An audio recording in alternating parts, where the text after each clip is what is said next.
Hi ha coses que sembla que no es poden dir a Catalunya, però s'han de poder dir. Sembla que no es puguin dir perquè som un país que ens hem cregut que només podem ser víctimes dels altres i no responsables del nostre propi destí. S'ha de poder dir, i els cops que calgui, que els presos i els exiliats polítics no han fet les coses bé, perquè no són els nostres amics. Són gent als quals hem fet un encàrrec confiant en les seves capacitats, i no l'han fet. Per tant, els hem de demanar responsabilitats, entre elles que s'apartin i deixin pas a qui ho faci millor, però no ho fan. Utilitzen tots els seus mitjans perquè ningú els substitueixi. És legítim, passa a tots els sistemes polítics, a uns més que a altres, però això s'ha de poder dir.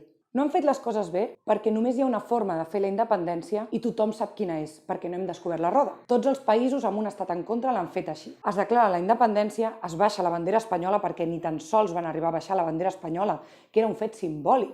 Es voten per majoria al Parlament les resolucions que permeten crear les estructures d'estat, es donen ordres a la policia perquè facin acatar la nova legalitat, que es dubta molt de la lleialtat de la policia. Però com vols que siguin lleials a una cosa que ni tu mateix t'has cregut? Si encara avui traiem pit de que els Mossos d'Esquadra hagin requisat més urnes i tancat més col·legis que la Policia Nacional l'1 d'octubre. I per sobre de tot, es parla clar a la població, se la crida a ocupar les infraestructures clau per disputar-li el territori a Espanya. Això és la independència. I evidentment que comportarà costos. I això s'ha de poder dir i s'ha de dir. Hi haurà un xoc de legitimitats al Parlament, hi haurà un xoc de legitimitats dins de la policia, hi haurà un caos econòmic, hi haurà repressió policial que pot arribar a generar morts. Però com podia haver generat morts l'1 d'octubre? Perquè ho sé jo, perquè ho sabeu vosaltres, que a les portes del col·legi hi havia un munt de gent gran que podia rebre cops de porra al cap que podrien no haver acabat bé. Ens van plantejar claudicar?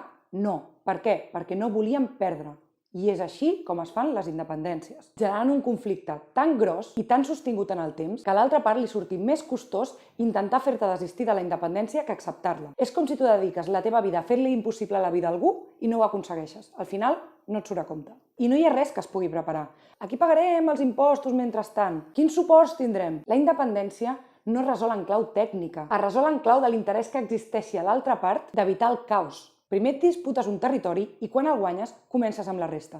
Ha passat a tot arreu i durant tota la història. Amb una particularitat, que Catalunya no és Kosovo, Catalunya no és Montenegro, Catalunya té un potencial que no tenen molts llocs del món. Ens volen fer creure que no, que som insignificants en un món globalitzat perquè no volen que ens arrisquem a comprovar el potencial que tenim sense un estat en contra. Però la història ja ho ha demostrat. Mentre no assumim tot això, estarem anomenant confrontació a guanyar eleccions autonòmiques, fent veure que a Madrid o a Europa li importa alguna cosa, o participant en votacions com les del Consell de la República, que poden ser massives, com també van ser massives les manifestacions del Tsunami Democràtic. I no van servir de res, perquè no hi ha forma de vincular aquestes decisions amb l'acció política. Per què no hi ha forma? Perquè els interessos dels partits són uns altres que no són els nostres. I això s'ha de poder dir i s'ha de dir. Els partits polítics estan pensats per ser hegemònics i per gestionar grans pressupostos i per córrer els mínims riscos possibles quan ja han assolit una posició. I això és el que està passant. Els partits polítics depenen d'Espanya. Per tant, tenen el mínim interès a encapçalar una independència d'Espanya. Per tant, la independència es farà al marge dels partits, buscant mecanismes que ajudin a connectar la voluntat de la gent i la de les institucions. Es pot aconseguir organitzant revoltes massives, sostingudes en el temps, al carrer? Sí, es pot aconseguir. Però abans que assumir el cost de tot això i de la Generalitat enviant els Mossos a reprimir aquestes manifestacions, és més fàcil canviar el sentit del vot.